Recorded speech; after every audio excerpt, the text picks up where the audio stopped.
Hi, everybody. Welcome back to Rachel Out Loud. This is episode 2. Thanks so much for joining me. Let's dive right in. Okay, so today we're going to be talking about something that I've been calling imprint or imprints. Uh, Obviously, imprint is a word, but I'm using it in a very specific way. I'm using it to describe the emotional blueprint of who we are, right? So the marks that life leaves on us before we even know we're being shaped by anything. All right. So I've realized that for most of us, most of our stories start with like a handful of defining moments that don't really stay in the past. They kind of echo into who we are today, right? So how we think, how we love, how we respond to certain things, even the way we protect ourselves. They can all be traced back to like these imprints from our early years. For me, when I look back, I can trace my early story through 4 experiences. Obviously, lots of experiences, but 4 stick out above all else: love and family, feeling unseen, curiosity and questioning things, and early depression, unfortunately. But those 4 things have shaped me basically long before I even had the language to describe what they were or how they made me feel. So let's talk through them. Okay. So, first of all, let me give credit to where credit is due. I have to, right? I think my first major imprint, other than maybe the trauma of childbirth and being born, no, I'm kidding. My first major imprint was love, right? And not just any kind of love. It was big love. Genuine, deep, Black family love. I had aunts and uncles and cousins, grandparents, even family friends who weren't even related to me, but they absolutely count as family. And like in black culture, like everybody has an auntie that ain't their auntie, or a couple of them. Everybody has cousins that aren't really their cousins. It's just how the culture is. It's how we do. So I was surrounded by that. And before anything ever went wrong in my life, before there were any wounds or traumas, I feel like I was a deeply loved little kid. Family everywhere, laughter everywhere, joy everywhere. We just had a good time being around each other, right? I remember like if someone heard I was at my grandmother's house, they would rush over to see me. Like I remember like, hey, Rachel's here, and I would wait for people to come over. I remember waiting. I had an uncle that I would wait uh all day if I had to for him to come over. I waited for him like he was Christmas morning because he was the one person that never got tired of playing with me. He would match my hyper crazy energy and play games with me all day long. I have an aunt that would drag me everywhere with her. The park, the movies, shows in the city. Like I was going everywhere with her. I had another aunt that would pick me up from school all the times and bring me to my grandmother's house so I could hang out with my cousin and everybody at my grandmother's house. And as a matter of fact, I think that was the only time that aunt took me to Disney World. So that was the only time I've ever been to Disney World was with that aunt. She dragged me to Florida with her and my cousin and we went to Disney World. So like my first imprint is definitely love. And I felt like a star in my family. I've absolutely felt important and I felt loved. And inside of my home, it was the same exact thing. Same vibe, same energy. I felt like my dad adored me. Um, he thought I was hysterical. He thought everything I did was funny. And I've realized now, like just this year, that if you think I'm funny, that is the biggest compliment you can give me. I didn't realize that I like being considered funny. So that's definitely my thing now. And my mom was always there. She was consistent, present, always taking care of everything, all of my needs before I even knew I had a need, right? So that was my baseline. That was my norm. That's the only thing I knew as a young child. And even with religion, religion made me feel really important too because I was told, like I said, my dad's a pastor. I have a couple of uncles that are pastors. Church wasn't an event, it was literally like life. Everyone I knew went to church. And I didn't just feel loved by people, I felt loved by God, which was something way bigger. I thought there was this big guy in the sky looking down on me, and I was the most important thing in the world to him. He was going to protect me and love me and take care of me. And even though my ideas of God are totally different today, they don't really match up with that anymore. It doesn't matter. That was still one of my first imprints. I felt safe, I felt protected, I felt chosen. And that imprint definitely stayed, right? It's the foundation that everything else was built on. And that was a wonderful time in my life. Things shifted though. And before I get to that part, I just want to say this. Like, I think that we brush off childhood pain, our childhood pain, way too easily. We treat it like it shouldn't count just because we were just kids.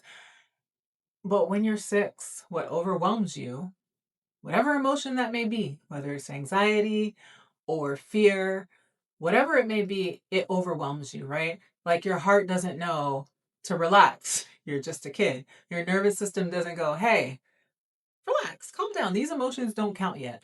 No, it's real. And pain basically lands the way it lands. And so here's where everything shifted for me. My little sister was born. Like, I still feel kind of silly saying it, but it's real. When my little sister was born, things changed for me. And let me be clear, this is not about her at all. Like, I'm not saying she did anything wrong. It wouldn't have mattered who was born after me. I would have been tripping. So she's great. Nothing she did has anything to do with this, right? But from a 4.5-year-old's perspective, I felt like I completely disappeared. The attention that I had lived in suddenly went somewhere else. My aunts and uncles, they still paid me the same attention. So outside of my house, I still felt like I was a star. But inside of the house, I felt like I had been completely replaced. And I didn't really know what to do about it. But it's funny, I started journaling because I wound up getting this diary, my first diary ever. Didn't know it was, obviously, I didn't call it journaling. I would just be scribbling on my bed while crying. Nobody loves me. My family hates me. While my family was in the living room, I was in my bedroom crying. And this wasn't like for a short period of time. This was for at least 2 years. So this wasn't something like some phase that, oh, she'll grow out of it. She just has to get used to having a little sister. It was for a pretty long time in my life. And I remember how I got that diary too. It's funny. The aunt that used to drag me everywhere, she took me one day to FA&O Schwartz, and it was the most magical place I'd ever seen in my life. I remember walking in and I was just like, oh my gosh. Like this is like stuff you see on TV. And she said, you can have anything you want. And I remember I picked that diary and it seemed like she was kind of disappointed, like, that's all that you want? I said you can have anything. I was like, nah, I'm good. This is what I want. Who knew? That diary became pretty important to me because it helped me to basically express myself when I felt like I couldn't talk to the adults in my life. So, yeah, an emotional pattern was born. The feeling of being unseen, pushed aside, and forgotten. And basically, I kind of felt like I had to deal with those emotions alone, which is something that is reflected today in my life as an adult. And I'd say another defining moment came in third grade. So, in third grade, it was the first time I learned about evolution. I learned about Darwinism and the Big Bang Theory, and that the Earth was billions of years old, which is definitely not what you're taught in Christianity. I don't know, it completely opened my mind. Like, I felt just shocked to my core.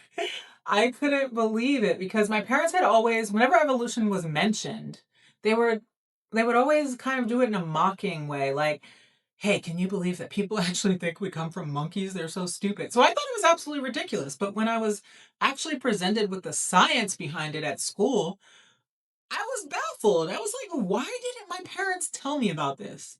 Like, I don't know, I kind of felt like I had been swindled.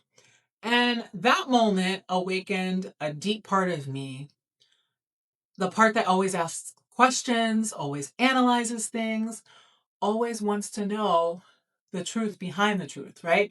I'm always wanting to know why, who, when, where. I definitely, as an adult, label myself as a seeker. Recently, I've been using the word mystic because I found out that's what it means. And that is who I am, like to my very core. And, you know, I don't know. To me, the birth of doubt in that moment was the birth of me being an independent thinker. And it was the birth of curiosity. It's a huge moment in my life. It's the beginning of me becoming me, right? Anyway, so then there's another thing that I totally didn't understand for decades, which is basically I was depressed before I even knew what depression was. So, if anyone asks me when I first remember being depressed, you go to a doctor, go to a psychologist, they ask you, when do you first remember feeling this way and being depressed?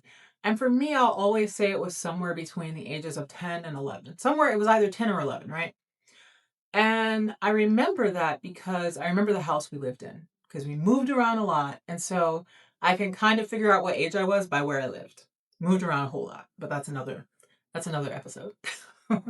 So I remember the house we lived in, and then two, I remember how heavy my body felt.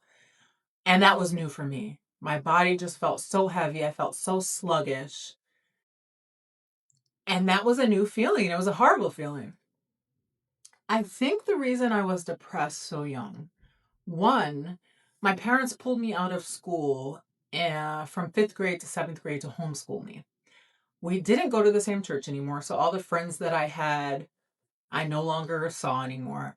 And then we moved from New York to Maryland. So all that family that I talked about earlier, gone, totally gone.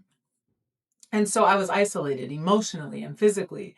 Um, Socially, I was isolated and I began to get depressed. And I think we brush off depression. I think we don't realize how early depression can show up in kids. And a lot of times when you're a teenage girl, it's labeled as moodiness or hormones, which those things are real, but I don't know. I think that there has to be ways for parents to kind of look a little bit deeper sometimes instead of just brushing it off and realizing that there are differences. I remember my dad always asking me every day, Rachel, what's wrong? What's going on with you? Like, you're not yourself. You're in your room. You're sad. Why? I didn't know what to tell him. I had no idea what to tell him. I just shrugged my shoulders and say, I don't know. And so I remember one day, I remember this vividly. He said, well, Rachel, I don't know what's going on with you, but I'm praying for you. And that was so disappointing because it just felt like nobody knew how to help me. And it made me feel even more depressed. And it wasn't that they didn't care, it wasn't that they weren't trying or doing their best, but it just meant that no matter what, I had to handle it on my own. And I took that into adulthood. I literally shut down when I feel misunderstood today. I crave support from people, but I don't trust it. So I wind up doing everything on my own. And I assume that there's no one that's going to sit in my feelings with me, and that I have to carry everything alone because that's what I learned to do. And that's what emotional isolation looks like when it grows up.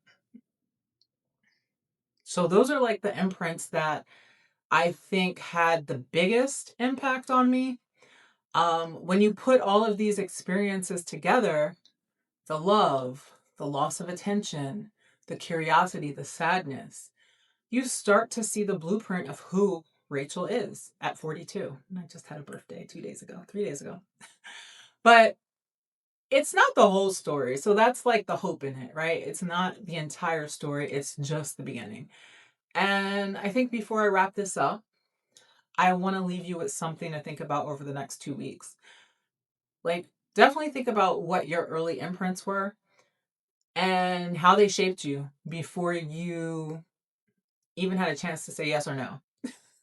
Like, how do they echo today in your life? because I feel like once you figure that out, you can begin to understand yourself in a different way, in a very deep way, a very complex way. And I think once you understand that, you can change how these imprints show up in your life today. And you don't have to process any of this alone. It's a lot. It really is. If this episode helped you at all to start thinking about things or made something click or brought something up for you, I'd love to hear about it. Like, you can reach out to me at any time. I'm on TikTok, Instagram, Facebook, YouTube. You can listen to the full podcast on Spotify or anywhere you get your podcast, really. And if you want to send me something a little more like detailed or personal, you can definitely email me at the Rachel Out Loud podcast at gmail.com. But yeah, let's, and I will respond. I will respond. But let's pick this back up in the next episode. All right. Thanks so much for joining me, guys. I really appreciate it. Signing out.